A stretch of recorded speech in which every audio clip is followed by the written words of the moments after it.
How's it going, guys? Welcome back. Today we're going to be doing our top 10 ratings predictions for MLB The Show 19's shortstop position. As always, a few guys that we could not quite squeak on a list: Brandon Crawford, Didi Gregorius.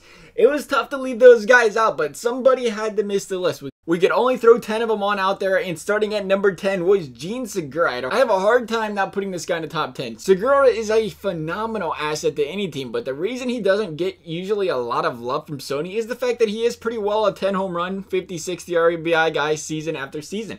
Obviously, batting higher in the lineup will affect that, but nonetheless, he's still batting 300 every single season and has to be recognized for that. So we're going to give him an 82 overall. And this is a good time to remind you guys, if you have not seen the previous ratings prediction videos, is that the overalls are usually a lot lower to start the season opposed to when the season is near its end. So that's why you're going to see a lot of these guys in the lower 80s, upper 80s instead of in the mid 90s, lower 90s. Number 9 is Xander Bogaerts. I love Bogaerts. He's the guy I feel like I'm always saying he's going to be the guy to get the upgrade in next week's roster update predictions or a roster update from Sony. But then it seems to never happen. I really don't know what SDS has against Bogaerts. I guess maybe the power numbers. Only 23 home runs, 10 the season before that. Nonetheless, we predict these rankings based off where the video game will put them, and that is the reason we're going to see Bogaerts down here cleared at an 82 overall. Number 8 is Andrelton Simmons. 11 homers, 75 RBIs, a 337 on-base percentage last season. Only struck out 44 times. That's always a nice thing to see as well. And he's a defensive specialist. Simmons usually falls around that 82 overall to start each season though, and I think that's where Sony starts to begin once again this year. Number 7 is Carlos Correa. Not the season Carlos was looking for by any means. Injuries has been the story of his short career so far though. Missing over 100 games the past 2 seasons, and his tenure while healthy was not a good one this season, as he only batted .239 with 15 home runs, 65 RBIs. Again, he did miss 50 games, so the power numbers will look a little bit lower than they actually would have been had he played all 162 games.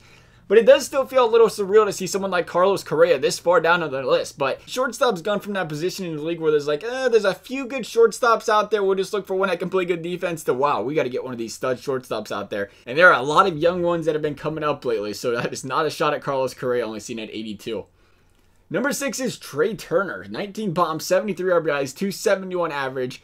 40-plus stolen bases 2 straight seasons. Many people are going to be watching to see how Trea does this season without Harper in that lineup anymore. At least we're assuming. I'm assuming Bryce Harper is not making his wait this long for a big dramatic return to Washington. Oh, that would be kind of crazy though if it did happen though, huh? But we'll see what Trea does, assuming he attracts a lot more of the attention from the pitchers now that Bryce Harper is not in that lineup this season. We're going to give Trea Turner an 83 overall. Number 5 is Corey Seager. Seager only played 25 games last season, so he does fall into that category of guys I don't see getting much of a downgrade or much of an upgrade just because he didn't play all of last season, and usually SDS does not punish you obviously for not playing. So we're going to see him stay right around that 84 overall range once again to start this season. Number 4 is Trevor Story. 37 bombs, 108 RBIs, and a 291 average.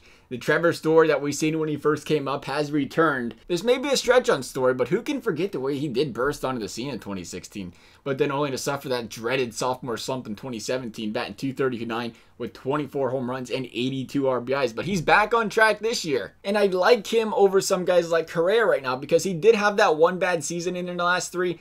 But it was one bad season that wasn't this season. It was a couple seasons ago. And as we know, the most previous season is going to be weighted the heaviest out of the last 3 seasons when SDS does these player ratings. So we're saying Trevor Story with the 84 overall. Number 3 is Javier Baez. You gotta love seeing these young guys flourish into superstars. It's hard to forget how badly Baez was struggling when he first came into the league. They were starting to get some question marks of whether he could handle it. But all of that has been completely forgotten, especially by Baez over these past few seasons. This season, he batted .290, had 34 home runs, 111 RBIs, second place in the MVP voting as well. Javier's one downside, I'd have to say, has to be the fact that he really doesn't walk a lot, and then he does strike out somewhere around 160, 170 times a year. Still, I think Baez sees an 86 overall. Number 2 is Francisco Lindor. 38 home runs, 92 RBIs, both career highs for Lindor, plus that 277 average this season. Frankie has finished top 10 in MVP voting 3 straight seasons, which just goes to show the respect he has garnered across the league in just his 4-year career.